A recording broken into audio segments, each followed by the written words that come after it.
I'm going to let y'all start from this end, introduce yourselves, your genre, what got you into writing, and what your journey has been. So we have quite a few indie authors up here. So for those of you who are considering starting a writing career, these are the folks that are closest to it, that are going to be able to give you the information you really need to know as a beginner. So we'll start. How lucky me. I'm Bethany Frost. Wow, that's really loud. I'm Bethany Frost. I write paranormal romance. Mostly, I do have a couple contemporary, but I prefer the paranormal. What was the third thing I have to do? Why you write? Oh, wow, yeah, me too, writing. I've always loved writing since I was really little. I still have my books that I published when I was like 6 that my mom made for me because she was awesome. I wrote fan fiction forever, and then I decided that I just really wanted a story in my head to be on paper so that I could reread it over and over and not just think about it all the time. I'm ANDREA HURTT. I write, in this category, I write urban fantasy. I also write rockstar romance, and then under a new pen name, I have got a clean time slip romance that would kind of fit in the urban fantasy slash category. I've been writing pretty much my whole life. Like Bethany, I've got notebooks upon notebooks of things I started years ago. Didn't publish my first book till I was 45. I'm 50 and just published my 9th book, all of it independently. Always been a dream. I just didn't think anybody wanted to read it. And finally I decided, you know what, I don't care. I want to read it, so I'm going to publish something. So one book became 4 in a series, and it just kind of kept going from there. And we're not all jealous of how great she looks at the age of 50. Just saying. Thank you. I am Lexi Mills and SC Winters. I do paranormal romance as well as contemporary romance. I started writing because of my siblings. We moved a lot growing up, and I would always tell stories to kind of help the transitions and things like that. So that's why I got into writing. Hello, my name is Shakuita Johnson. I write paranormal fantasy. I've also written dark romance, some erotica that I don't write anymore, young adult sci-fi. My last release was a fictional autobiography that's loosely, very loosely based on some of my life. I guess I started writing in middle school, high school poetry, but like the thought of publishing any of it never crossed my mind. And I published my first book in 2013, Dark Indiscretions, because of a conversation I had with a friend. We were talking about the new Snow White movie at the time with Charlize Theron, and I was like, what if I write a series from the villain's point of view? Like everybody in the book is a villain that sometimes does good things, but for the most part, they were all about destruction. And that's how I started writing, actually publishing. Hi, so I'm Bea Williams. I actually co-write with my co-author, JJ White. Fun fact, JJ is Canadian, and we're not holding that against him, okay? I have never met JJ in person. We have done everything exclusively online through Discord and forum writing. And I started writing as a young girl, and then I progressed into forum writing as a teenager and met him, gosh, I was 17 years old. And we write all kinds of things. We've written Star Wars fan fiction, so don't hold that against me either. But what I'm up here for, hey, I saw the new Star Wars movies with Kylo Ren, and I was like, yes. So anyways, what I'm up here for though is my paranormal romance series, and I also write sci-fi romance as well. But how this got started was JJ and I were writing back and forth, and he was writing the werewolf character and I was writing the psychic detective, and we were just writing for fun, not anything serious. And we got to the end of kind of like a big story arc, and he was like, he looked at me and he said, Sandy, he calls me Sandy because of my screen name. He's like, I think we wrote a book. And I was like, okay. And then we started putting it together, and that was a lot of freaking work. But it's here now, and we're on the 3rd one in the series, and we're editing the 4th one right now. And obviously I have issues, so there's lots of stuff on the table. Oh, this is Moon Pie. If you've been following MURPHEY on Facebook, he follows me around. Because I have a werewolf in this one, and then the other one's sci-fi, so he fits both series.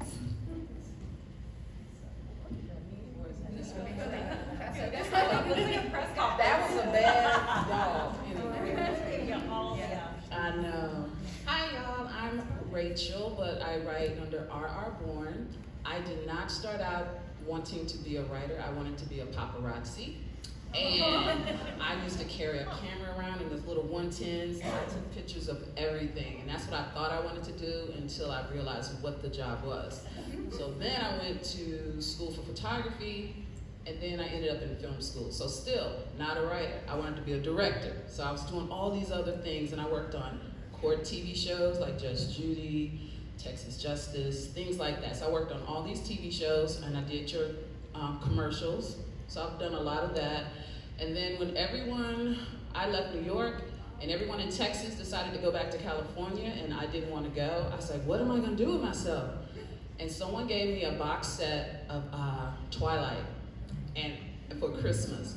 And never in my life had I read a book in a day. And I read each book every day. And then I came up for air, and I said, what's going on in the world? My honey said, nothing. I said, all right. And I read the books all over again. And that's when I said, I want to do what she did to me to make me love Edward. Not the movie, but the book. And that's what I wanted to do. And so one night I had a dream, and that's Mayday. And it wasn't the main character, it was the secondary character, and how she was trying to help a kid that was locked and trapped in an amethyst. And so I woke up at 3 in the morning and like cranked out 10 pages. And I was like, okay, I think I got a book. And that is how I started writing.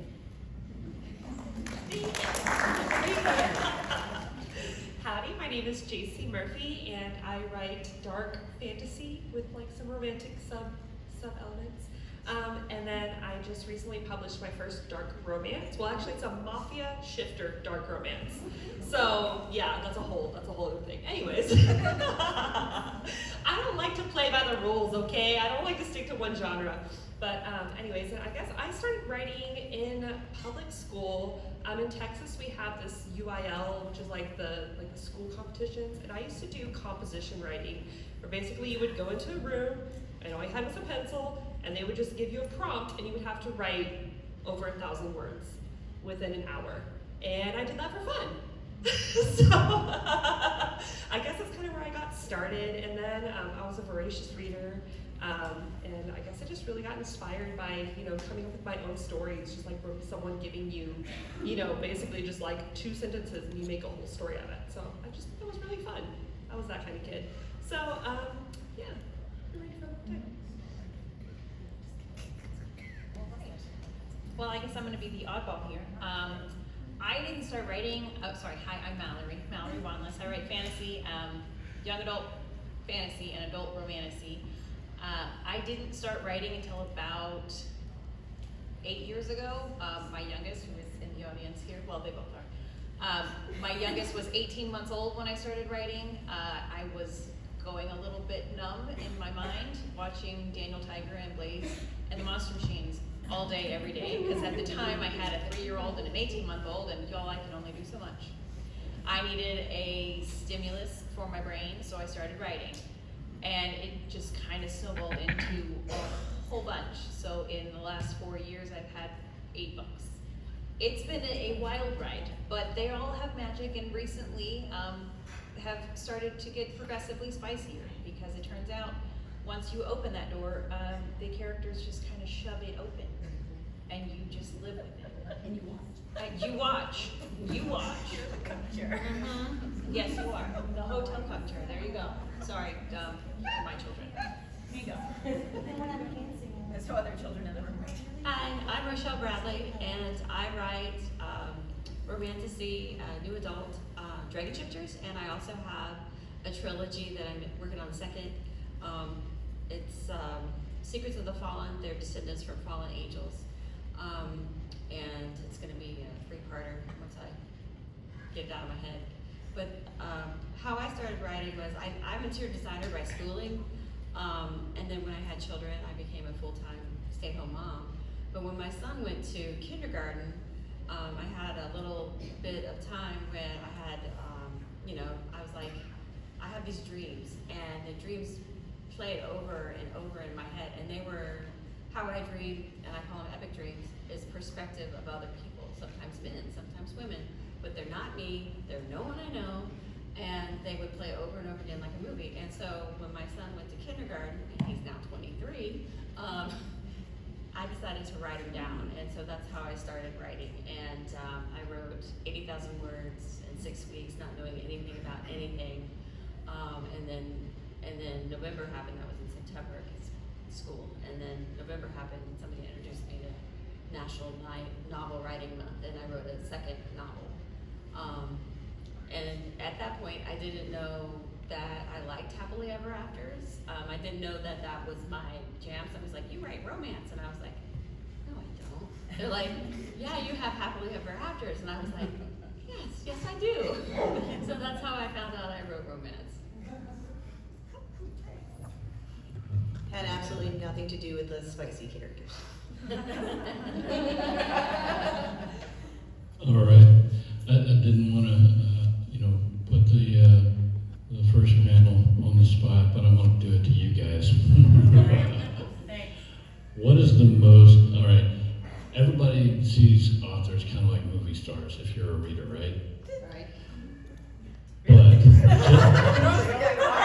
just like I looked at SEALs and Delta and Rangers as these superheroes, and then I got to meet them and they're a bunch of functional idiots. So, knowing that, what's the most funny or embarrassing thing that has happened to you as a writer or at a book show, or the most, the thing that you left at home that was the most important thing that you were supposed to take? I left an entire series, like an entire grouping of a brand new release at home for one of my shows. So I had to, it was my Wolf Shifter book. When it came out, I was so excited about it because it came out right before a show.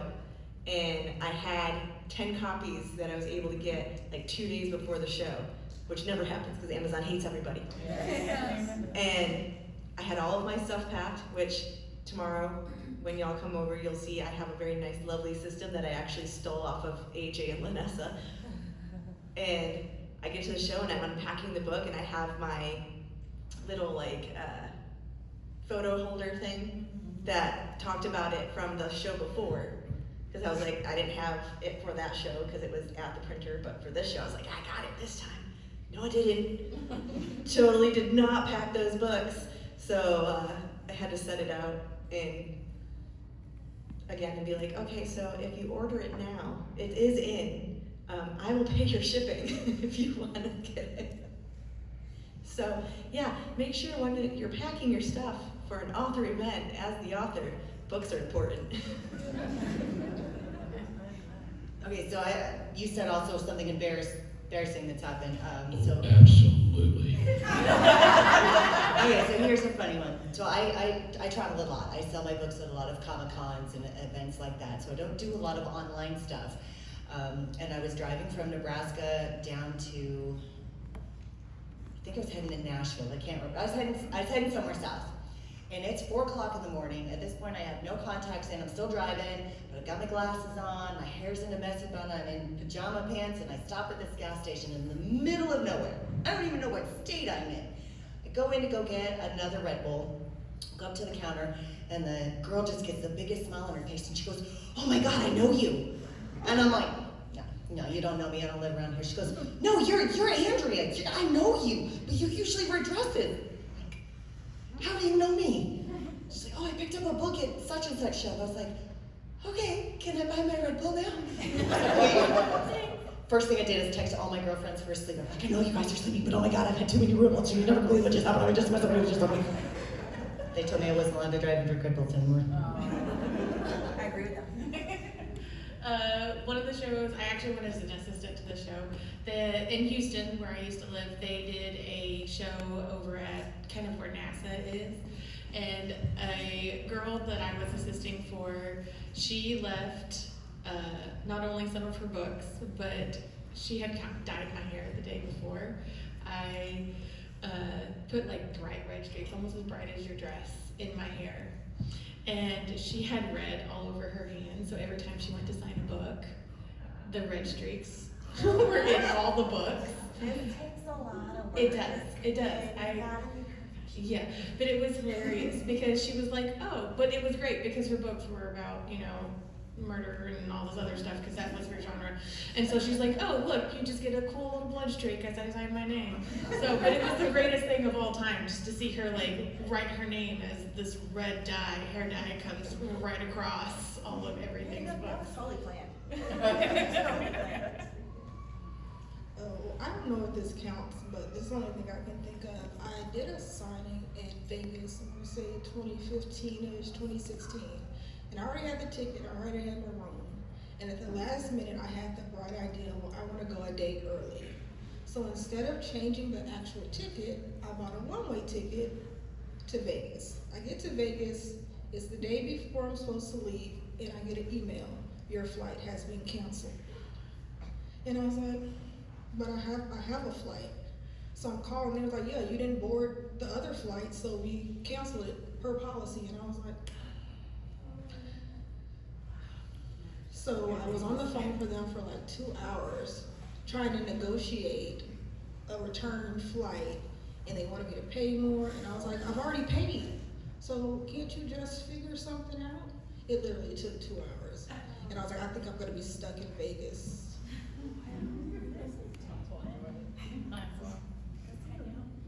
So anybody in the author group that saw somebody posting last minute that they should have printed something before they came, that was me. So literally Cynthia DeAlba saved my ASS this morning, printing something off for me. So I've embarrassed myself already on this trip, it's fine. But yeah, I left the premise for the interconnected standalone for the birthday bash tonight at home, and one of the best-selling authors saved my bacon. So, and she left, but thank you, Cynthia. What? You have anything embarrassing? Come on, we have to grill you. Okay, well I'll make up for you because I got plenty of embarrassing stuff. That's my actual middle name.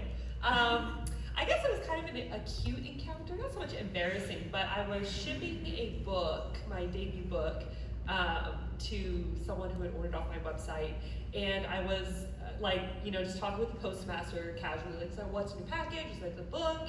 He's like, oh yeah, who is it going to? I was like, I don't know actually, because I wrote it and I'm just sending it. So I kind of went to a whole spiel of like, yeah, I'm an author, and this book is Don't Fear the Reaper, and some lady all the way down the counter, she's like, I've read your book.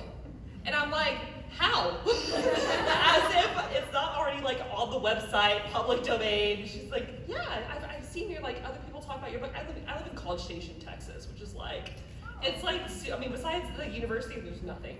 So I was like, how did you hear about my book? She's like, oh, someone else like read about it and told me, and it was really good. I really loved it. And I just thought of like, of all the places to meet someone that you've never spoken to that said that they read and loved your book at a post office. I was like, you can't even make this up. It was so wild. So I guess I was just embarrassed because I'm just like, it wasn't like, oh wow, thank you, or oh, did you like it? Like, how did you get my book? Like, duh. Sometimes I forget, So yeah, it was cute, but it was kind of embarrassing.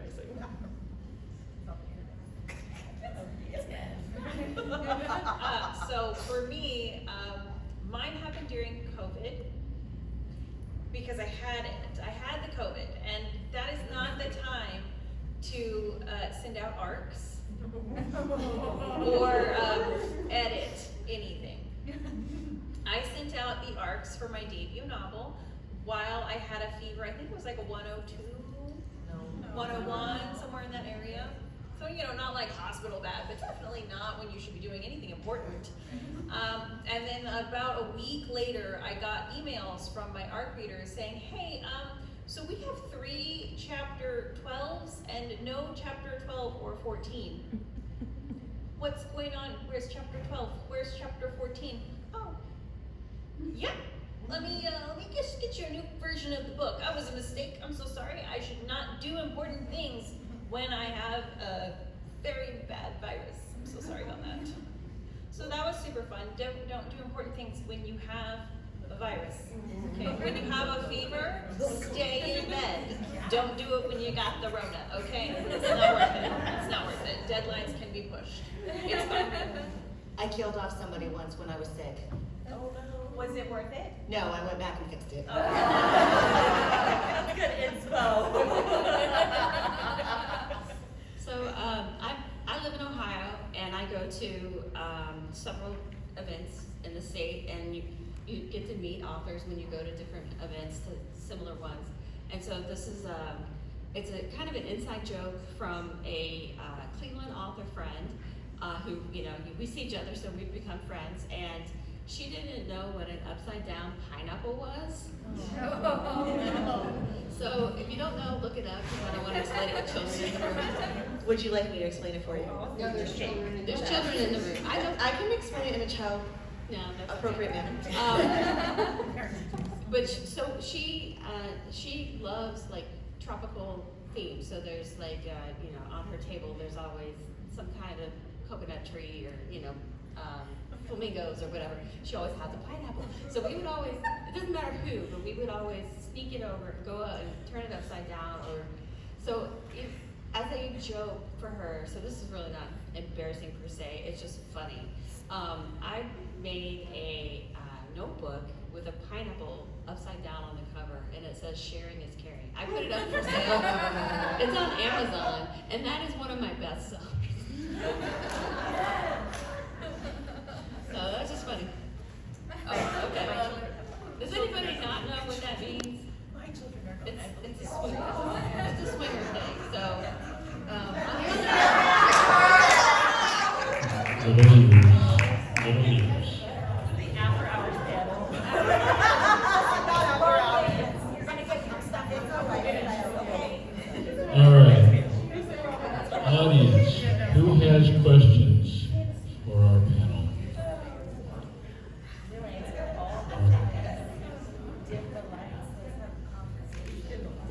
Hi, y'all are all so beautiful. For the ones who write fantasy specifically, what does your world building process look like? I guess I'm going. Well, for me, I'm a pantser, but those of you who don't know the difference between plotter and pantser, plotters sit down and draft everything what's going to happen. Pantsers, we write by the seat of our pants. Whatever happens, happens. I'm turning into a planter.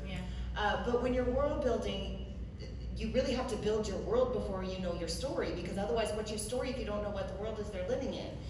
In my case, mine actually starts out because a young woman buys a derelict Victorian, which it does not sound fantasy, but that's where the fantasy and the urban fantasy come together, because she ends up getting transported somewhere because of a necklace that she finds in this house. So I had to build the idea of the house and the necklace and the story behind that before I could actually make a path of where this was going to go. So building fantasy worlds is very different from building a story, if that makes any sense at all, because you have to know where you're at before you know what's happening, if that made any sense at all. I think the other thing you have to think about is when, like, my middle one, All Hallows Grove, is a series. I have multiple books in that series where most of it's set during modern time, but they do travel back in time. And so I have to think about that world and about what time frame that is and what is going on in that world historically that we know of about. And then I have to play, well, what kind of fantasy things do I want in that world? Do I want to make it King Arthur? Do I want to use what I know about his stuff? Do I want to make it more historically based? Do I also want to take stuff from them and then, or do I want to just throw it all to the wind and make it myself? I am more of a plantser. I will like create a map. Like I play Dungeons and Dragons, so I am a huge girl. I am a huge Dungeons and Dragons fan. So I kind of do what my DM, my Dungeon Master taught me how to do when I'm creating a world. I will throw my dice out. I will create the level of a map, and then I will literally go, okay, what do I want to do? How do I want this? How do I want my characters? What adventure do I want my characters to go on? And so that's how I kind of map out my worlds. So in my Runes of Time book, when they go back in time, that's how I did it. Is I literally threw dice on a map, and I drew my map out, and I was like, okay, this is a Druid book, so it's a lot of Celtic mythology, a lot of things like that. So I did take a lot of like Celtic culture and things like that, but then I drew it on a map that is not Ireland or Scotland or the UK. I literally just created my own Dungeons and Dragons map that took that kind of mythology and placed it in my own world. May I know? This is specifically from a D&D point because I am a dungeon master. That is a great way to create your world, is to literally make a physical map. And if you don't want to do it by yourself, you can get your friends involved. So we call it ST because it's for Vampire the Masquerade Storyteller. But currently I'm doing a campaign with a group of people, and I'm actually going to probably try to make it into a book because it's really fun with them. But I have them help me make the map too.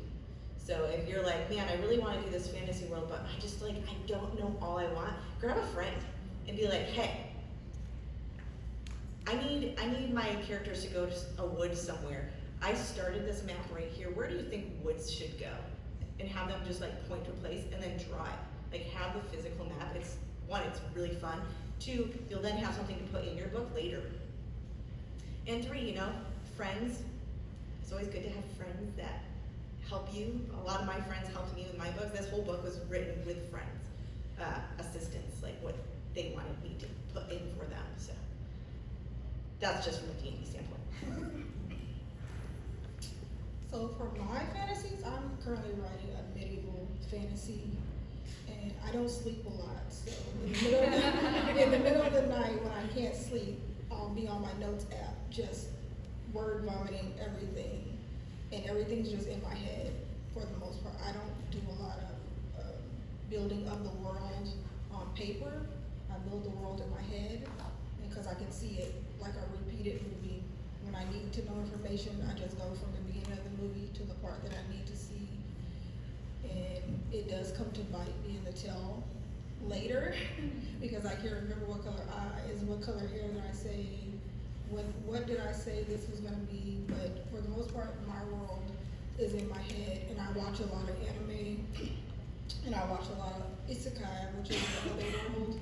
So a lot of them start like, they're in this world that doesn't have like the technologies that we have, because of course, they're using magic systems and stuff, but it feels medieval to me, like a lot of the ones that I enjoy watching, so I take a lot of my inspiration from like that. But yeah, building worlds, I do it like for lunch. Like there's so many worlds in here, I don't know how I'm staying sane in the real world. But because I don't sleep, I just think of different worlds and I decide if I want to write them or not. So just go find you a neurodivergent Canadian. I'm not joking. No, but really. I think the biggest thing that you can do is if you have a magic system in your book, even if your character doesn't understand it, you need to have those rules and regulations written down to keep yourself in check throughout the whole thing. Fantasy worlds are super simple, especially if you're just like, well, I would just kind of match it up with this one. But just depending on what you're doing. So like the main character of this one is a psychic detective, but she actually works by, we attach sentimental value to objects, right, from our memories. And she's able to pull those memories off of objects, which actually helps her with verification for items. And it helps her with casework because sometimes she can do it with people if they're willing to let her. But you have to have like boundaries for that. So her partner is a werewolf, and because he is not human and she is, she has trouble pulling things off of him because he's not the same species. She is. So that was a boundary that we had set from the beginning and kept to throughout the series until he was willing to let her in, basically. So.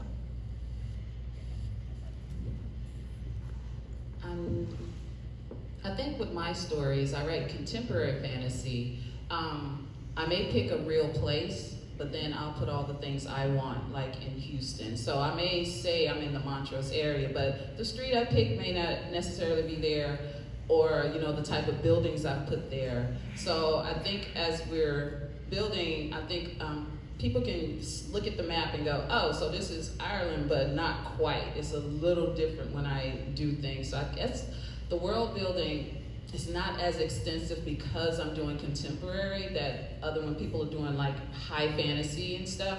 But I find that you don't want to make it exactly New Orleans because I don't live there. And if I put too much, and then they're like, that's not there. They don't serve that. You've never had community coffee. You don't know what that tastes like. You know what I mean? It's like, so you don't want to make it exactly like that place. So you want to say, maybe it's on the outskirts of New Orleans or something. And then you look at the map. I do a lot of Google Maps because I haven't visited all these places, but the places I really like, I do try to visit. But Google Maps help in that sense of, at least you know what type of trees are there if that's what you're doing. And then if you're putting something new there because that's part of the fantasy, then you can work that into the story. So I try to work both because I'm contemporary and not high fantasy. I would say, kind of adding on to like knowing what the rules of the world are, especially if you have like a complex magic system, definitely write down like what is allowable and what is not allowable. Like I have a high dark fantasy earth mover, and I had to write down, basically because like the magic system is based off of like the elements. So like if you are able to levitate stuff, it's because you're able to control the air around it. So like having that detail of how the magic system works, because you can get so carried away on vibes and just say, oh wow, that sounds cool. But then in the book, when you're trying to describe it to the reader who's not in your head, they have to be able to follow your logic as to why the character is able to fly. Is it because they have psychic powers? Is it because they're able to control the air? Is it because they have supernatural strength? They could just jump really far.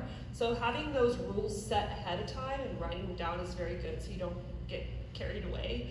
But also I would say make sure you don't go wild with your world building, because it can be super fun to like come with a whole world and have the map and have like all these cool locations. But if your location has nothing to do with what's going on in your book, the reader doesn't care, and it ends up being word vomit. If there is a forest of the elders far in the north, and then it only comes up once in your book and you never mention it again, and it has no context, it's like, what's the point? Why would you like make that place in this world and it not have a part to play in your story? But it is easy to like, draw the map and have all these cool names for all these cool places, but the geography has to play a part in your plot or it's not gonna matter to the reader. Again, like for example, in Earth Mover, there's two countries that go to war with each other, and it's because one country controls most of the border to the ocean. And so therefore they're able to control the trade, and the other country doesn't think it's fair. And so that's why they're in conflict with each other. But I could have just waxed on and on about, this country being by the water, how beautiful it is, how beautiful the cliffs are, and, get carried away and not bring back the context of like why there was conflict between the countries. So it can be very easy to get carried away with building the world, but not having any context as to why you built certain parts of it that you're trying to tie into your story. So I am also a pantser. I don't build the world in advance. I don't do anything in advance. It's a problem sometimes, but it's fine. Everything works out in the end. As the author, I do tend to know way more detail about the world than you're ever going to read in the book, because like she said, there's a lot that's not really relevant to the story. It may come out in a different book in the same world later on, but if it's not relevant to the plot of the story, then I'm not gonna bother telling you. Like I got whole religions in this book that you might get snippets of, but it's not really relevant to the plot, so I didn't really mention it. Like there's a brotherhood of hyper-religious, hyper-crazy guys in here, and I may or may not murder them all, but it's fine. I don't murder them all. They're not all bad, just a couple of them. They're a little bit crazy. But their motivation is their religion. There are other religions in the world. I'm aware of them. I understand how they work, but it's not relevant to the story, so I didn't include them. The world building thing, as much as you do in your head as the author, the reader is never gonna know as much as you know. Unless you like make an anthology of just random other information, for you just become one of those like, massive authors who have a huge hundreds of thousands of followers who just eat up everything you write and they want to know everything about your world, then by all means, tell them everything about your world. But unfortunately, I'm not at that point yet, so you don't know everything I know. One day, maybe. You know, if we're really, really lucky. But until then, you don't know what I know. So sorry. I think world building, for me personally, is fun. I enjoy making things up. I mean, that's what I do for a living. So, but creating conflict for my characters. Now in this series here, it's portal fantasy. So the women are from our world, and then they go through a portal into another realm. And for that realm, which is kind of like, I would say, medieval technology. I mean, they're dragon shifters and other things in that world. But, you know, they don't have cars, they don't have planes, they don't know what a coffee machine is, you know? I mean, they don't have the technology, which creates conflict, right? I mean, from our world. And, Do they have coffee? yes, because when my characters go through, they bring coffee plants and they bring the technology. Yes, the one lady can't not have coffee and cocoa beans. They don't have cocoa beans there, so yeah. They yes, that's why they have friends that go through the portal. Yeah, you have to read the story to figure it out. But yeah, before making that world, because it's a totally different than anything that's on our planet. I had a dream. And it was an epic fantasy, and I'm like, well, I don't write that. I don't know if I'll ever write that. Well, I started writing it, and I created the map and all the things, and it was basically for my own knowledge, so I know where things are, and I had to create a whole different cultures and different religions and different magics and different all the things. And like you said, I might not ever share it, but it exists, and I ended up playing on that world for this story. So that world does exist in these stories, and it was fun for me. I enjoyed it, and it was just, I don't know, it's like giving birth, you know, creating something new, and you know, these are our babies, and also we love torturing our characters. So Sometimes.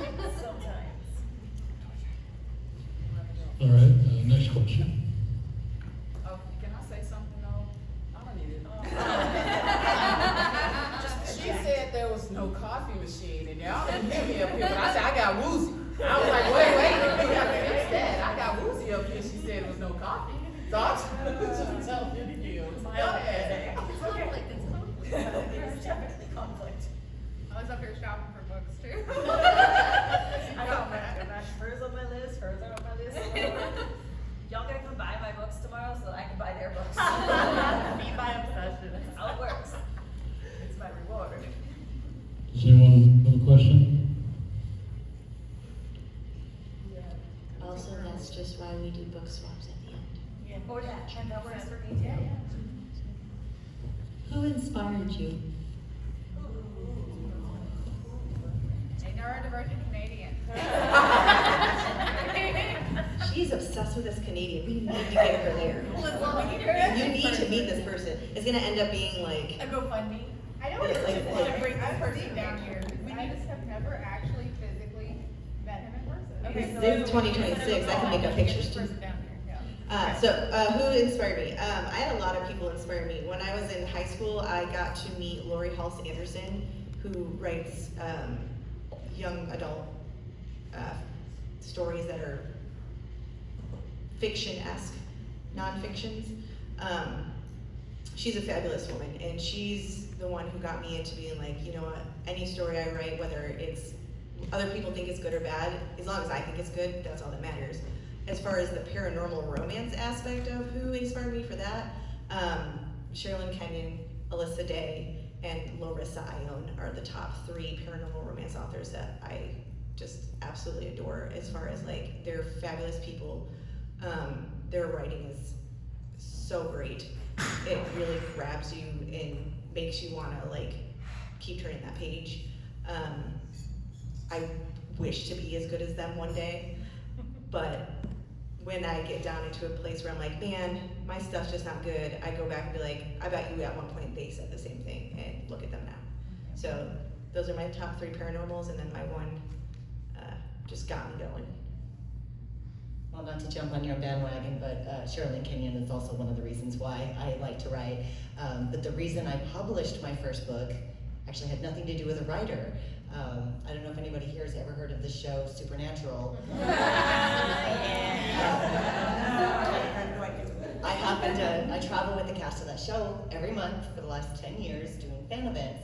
And we happen to be doing a show in Seattle in February of 19 that we lovingly call Snowmageddon, because Seattle doesn't get snow, and we got snowed in on Friday night, so our event was canceled, but those that were there kind of just hung out. And one of the actresses who plays a character named Jody Mills, the actress is Kim Rhodes. She was walking the vendor room and comes in, and at the time I'm selling not books, but I had my iPad with me, I'm kind of tapping away. She sticks her head over and she goes, "What are you writing?" Nothing. She goes, no, what are you writing? So I kind of tell her I'm just writing this fun little story. So she snatches my iPad from me and starts reading, and I'm at a very intense scene where the main character is literally duct taped to a chair in her own apartment, and Sounds fabulous. she's like, "You need to publish this." I'm like, "No, nobody wants to read this." She goes, "I want to read this. I want to read it." So sure enough, 4 months later, I published my first book, which is Masquerade, and all because of an actress from the show Supernatural told me I needed to publish it so she could read it. She has, she liked it. So That's all that matters. Yep. I would have to say that my biggest push into reading was my dad.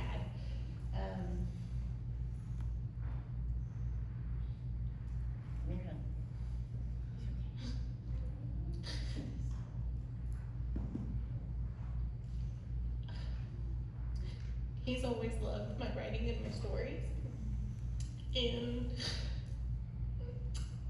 when I first came across my All Hallows Grove book, he was the first person to read it. And he was like, these stories, and he's always told his own stories, which is what I loved about growing up, is he told his stories from growing up with his grandfather and things like that, which is part of why I got into writing too. And he's like, this is great. This is your artistic ability, because my father's a great painter, and he's a great artist. And he's like, this is your artistic ability. You can tell stories, you can write, so you need to do this. And so he is my inspiration, but our family is actually how I got all the names for my characters in that story. But who pushed me into getting onto Amazon was Vanessa. Her as a huge mentor. And then one of my best friends, Bo Reed, if you do not know her, she has a Reaper series, which is fantastic. I absolutely adore that lady. And then my mom's mom, she had me reading since I was knee-high to a grasshopper. And she was an educator and a counselor and did all kinds of stuff in schools. And so having them behind me was the greatest push ever.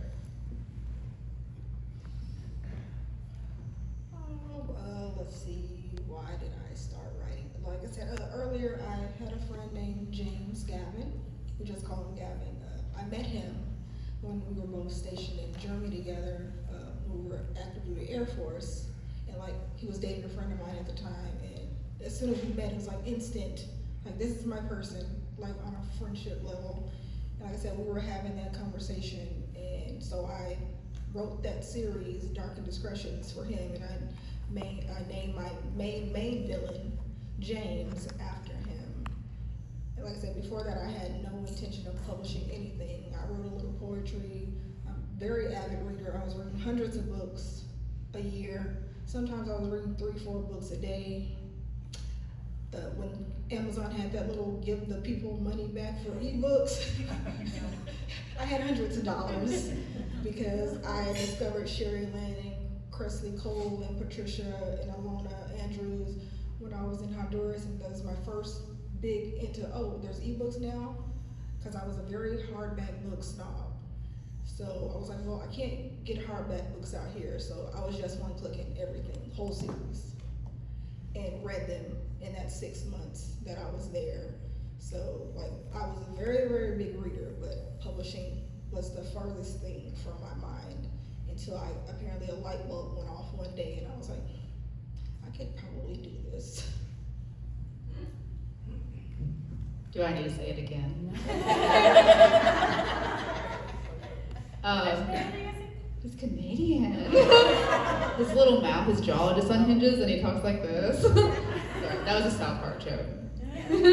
Anyways, actually my inspiration, so Margaret Weiss and Tracy Hickman wrote the Dragonlance series and they co-wrote that series, and it is a huge, like, they're like this big, okay? I like epic fantasy and high fantasy, and I don't write that because that involves a lot. So, but yeah, that would be where I started at, was as a kid, I was reading books that I shouldn't have been reading, so.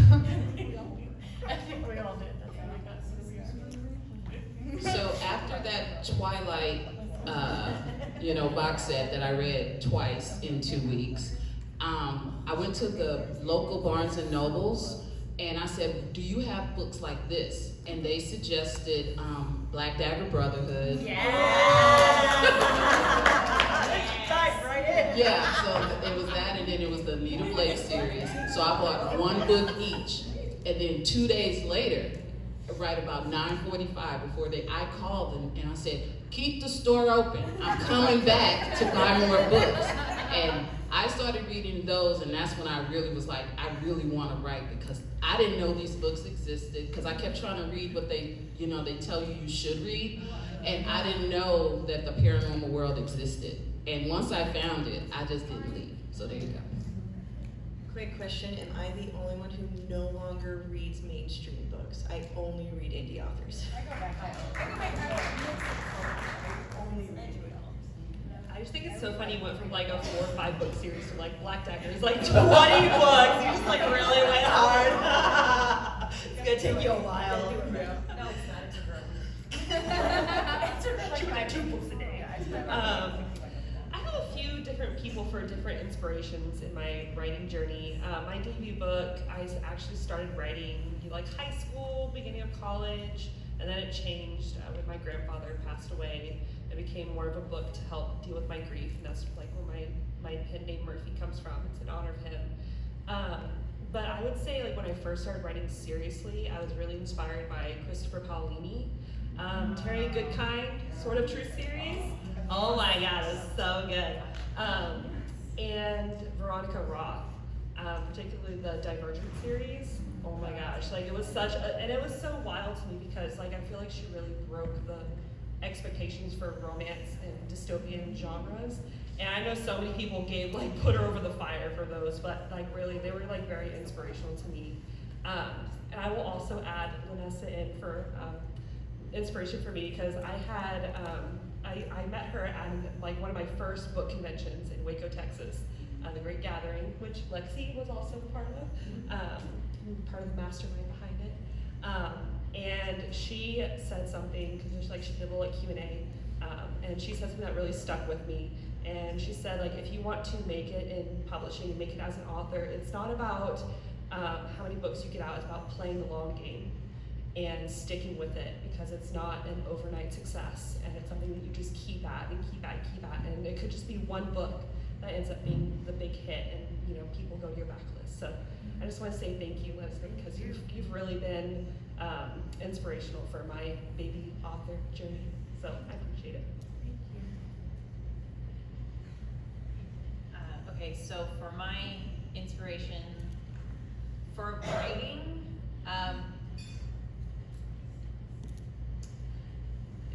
okay, so I started writing, I was reading a lot of J.R. Ward and the Black Dagger Brotherhood, because let's be real, we all need some hot vampires in our lives sometimes. But when I started writing, I wasn't confident in the spice scene, so I did a lot of young adult reading to get into that, because I felt more comfortable there. So my writing in the beginning was more inspired by like Stephanie Garber and Shelby Hurin, I think is how you say her last name. And there was a third one whose name I am currently forgetting, which is just terrible. But for reading in general, my uncle was always, he was the kind of guy who would, he'd always give you a book for Christmas or your birthday. It was always 2 books. one that you asked for, and one that you thought you should read. And the ones that you thought you should read were always the ones where you're like, people think you should read this book. I'm like, Sometimes it was a book that you actually ended up enjoying, like Ender's Game ended up being actually really freaking good. I read that one every year because it turned out it was really good. But some of them were like, I don't know why. Why do you think I would like this? You were wrong. But you were wrong. And that's fine. He can be wrong. He would never admit that he was wrong, but that's fine. He had that kind of personality. He passed away before I ever started writing, and I'm a little bit grateful for that because he was not the kind of person who could pull his punches, and I would never want him to read my books because if he didn't like them, he would tell me, and I would not be able to handle that. So, writing inspiration, famous people, reading inspiration, uncle with big opinions. Yeah, I'm kind of all over the board. I'm surrounded in the Dayton, Ohio area by lots of writers, whether they're independent or published or hybrid publishing. They inspire me. Also newbie authors. We just have a great prolific community in our area, and they inspire me to and energize me. And same with coming to events of Vanessa. Thank you. Because See, Bethany, I have my own. Alyssa. Sorry. It's Brittany, you got it wrong. Yeah. So, an independent bookstore, it seems like there's a trend now for the independent bookstores are coming back. And, I recently went on a trip with my cousins in Texas. My cousins live around Austin, and we did a book crawl to these different bookstores. And they had local authors, and instead of going for the popular or whatever, I went for local authors because I wanted to support their local community. But I'm inspired by all my friends who are authors. We encourage each other. I try to support them and buy their things and review their things when I do read them. My TBR is so large. Because I want to support my author friends and besides the things I want to read, you know what I mean? But I try and I'm working through it. But my biggest inspiration was my grandmother, and she lived to be 100, and she was a vivacious reader. She read memoirs, history, romance, everything, women's fiction, and she would write her name and a note on the inside of the cover. And in my romantic comedies, there's a grandma character in it who writes her initials in every book she reads, and that's where I grabbed that from, because my grandma would read the book, but she never kept the book. She would pass it on because she thought you would love that book, and she'd write a little note. This was funny on page 522, but page 22 was boring. She'd write these little honest quips in it, and it inspired me. And when I started writing, I know she might not necessarily read everything, like the genres, like pick that up, because she would read what people gave her. And I would write for National Novel Writing Month, finish my story by Christmas, print it out unedited, and hand it to her because I didn't know what to get an 85-year-old woman, you know what I mean? And she loved it, and she never critiqued it. She always just encouraged me, keep going, keep going. So that's why I am who I am today with my finished, published books. So thank you, Grandma.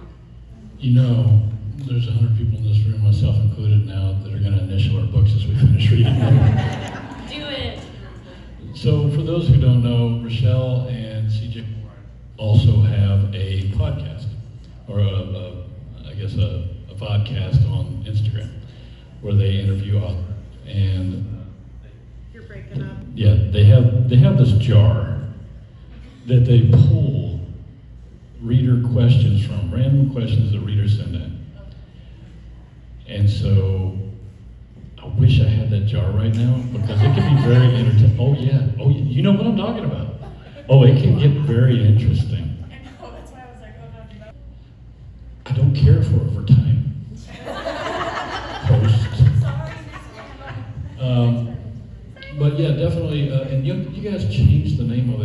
Wednesday Coffee Clutching. Yeah, no, Wednesday Coffee and Books. Wednesday Coffee and Books. If you're on Instagram, please check them out. It's very entertaining. I watch every now and then, and it's a hoot, especially when a fun question comes out of the jar. Which character would you take home to your mom? Which character has the nicest butt? Oh, I got. Oh, I've seen authors turn beet red on those videos. No, I just had a comment because she was talking about TBR, and I have a firm belief that if your TBR does not outlast your lifetime, it is not truly a TBR list. But to answer your question, in this series, his name is Alaric. He's a werewolf, direwolf shifter. And my mom's one rule has always been, if your butt looks good in Wranglers or baseball pants, you're for me. So that's him. All right, everybody. Thank you so much to our authors. Bethany Frost, ANDREA HURTT, LEXI Mills, Shakuita Johnson, B. Williams, R. Bourne, J.C. Murphy, MALLORY, WANLESS, and Rochelle Bradley. And we'll give you a 10-minute break for restroom. And panel C will begin after that. And on panel C we have